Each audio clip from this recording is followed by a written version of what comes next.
We turn now to Acting Homeland Security Secretary Kevin McAleenan. He's monitoring the storm from FEMA headquarters here in Washington. Good morning. Good morning. How are you, Margaret? Very well. What can you tell us about the latest path of what is now a Category 5 storm? Right. The storm just strengthened into a Category 5, which means there's sustained winds over 156 miles an hour. It's now starting to hit the northern islands of the Bahamas, and it's moving slowly westward. It's going to impact those islands pretty significantly, and then we expect it to stall out about 60 miles off the Florida coast. That's where most models show it holding for over 24 hours before it starts moving in a northerly direction and staying most likely offshore of Florida, Georgia, and South Carolina. So you are not projecting landfall in the United States at this point? Correct, but that does not mean there's not going to be significant impacts from the storm.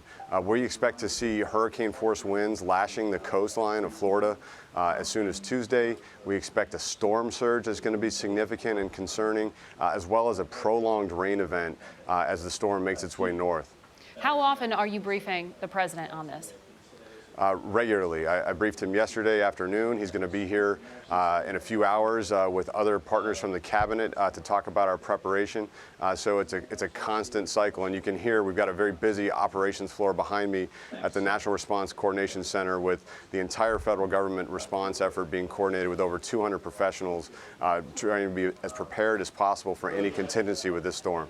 You know this week that Speaker Pelosi called it stunningly reckless for Homeland Security to have transferred about $150 million out of the FEMA Disaster Relief Fund to the border.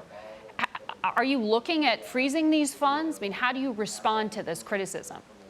I would say she's badly misinformed about the impact. There will be no impact of the potential reprogramming on our ability to respond to this storm. The Disaster Recovery Fund for major disasters has over $25 billion in it. We're talking about $155 million in a base level fund. We believe we have fully adequate funding, and no money has actually been moved at this point to begin with. So she's not informed. When you say potential reprogramming and no money has been moved, does that mean you may stop this? Well, let me tell you, this is the funding we asked for from Congress in the emergency supplemental, funding that we anticipated we would need for the humanitarian crisis at the border, which has raised concern across Congress. So this is money that we asked for, we didn't receive. Right. And so we've identified sources across the department to help backfill that, and we're going to monitor that very carefully. We got to manage two crises at the same time, and again, we have plenty of funding in the Disaster Recovery Fund. So are you going to touch this money or not? So no money has been transferred at this time. We'll continue to monitor the impacts. But you may still go funding. ahead with it. Yes, we had to notify Congress back in July of the potential for reprogramming.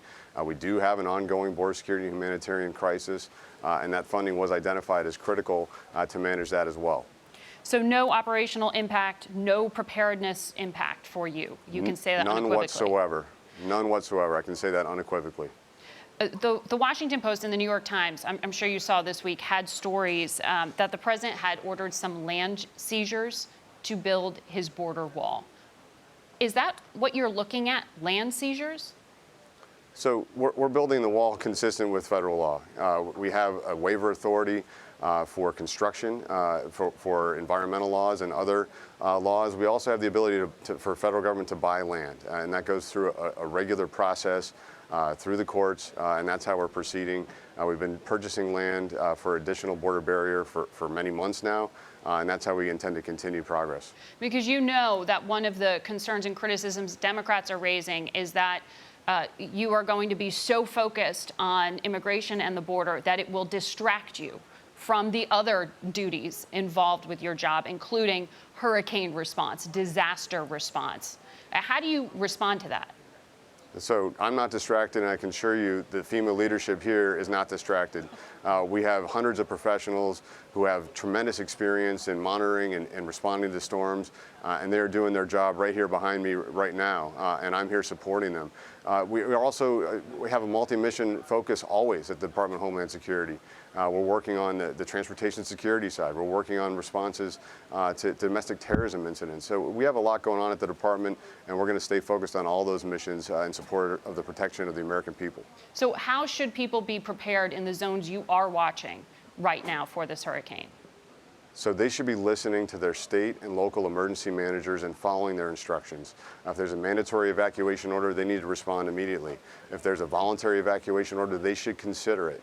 In the meantime, they need to be prepared. They need 7 days worth of supplies, fuel, food, water, medicine if necessary, pet food. They've got to be thinking about all these things so that they're ready for any contingency with this storm.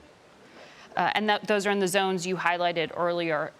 Very quickly, I want to ask you about what happened yesterday in Texas. Can you tell us anything about what happened in Midland and Odessa? Is the public safe?